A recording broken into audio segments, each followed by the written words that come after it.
Hello, in this video on atomic structure, we'll take a look at background radiation, the radiation that is always around us everywhere that we go. So the background radiation comes from a few different sources, and the first one we would say is a natural source, such as rocks. So if you go into a park or a garden and you pick up a rock, the chances are there will be radioactive atoms within the rock releasing alpha, beta or gamma. Another natural source would be cosmic rays from space. So the sun gives out lots of charged particles that we would class as radiation, and luckily for us, a lot of them don't make it to Earth because of the atmosphere, but either way, some do, so they're called cosmic rays. Not all background radiation comes from natural sources, some are indeed man-made, such as the fallout from nuclear weapons testing or nuclear accidents. So for example, a nuclear bomb that's been detonated, or the fission reactor Chernobyl that exploded.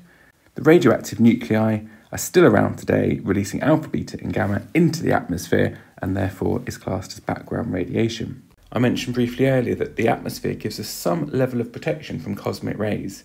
So pilots that obviously fly high in the sky will be affected slightly more than people down on the ground. So the level of background radiation and radiation dose can be affected by different occupations. So people that work at nuclear power plants will be subjected to a higher radiation dose compared to someone working in an office many miles away from the nearest nuclear reactor.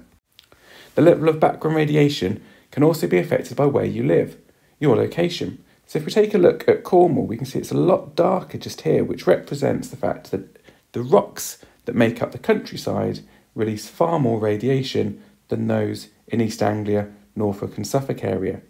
Equally, you can see in Wales it's a bit darker, and also Northern England and parts of Central England as well. So background radiation does vary depending on your location, but it's also linked very much to the rocks that are in the countryside releasing alpha, beta and gamma. I've mentioned radiation dose a few times in the video so far, and it has a particular unit, and that is the sievert, SV.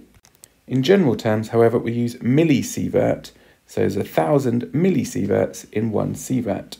That's all being well knowing about sieverts or millisieverts, but what sort of values make a difference to our life? Well, we'll start just here. So 2.4 millisieverts is what we get exposed to just by normal background radiation all around us every single day, so 2.4. If you go to the dentist and just have an x-ray, we don't want to have very many of them, but either way, 0.01, so it's not going to add to your radiation dose that you get over the course of a year.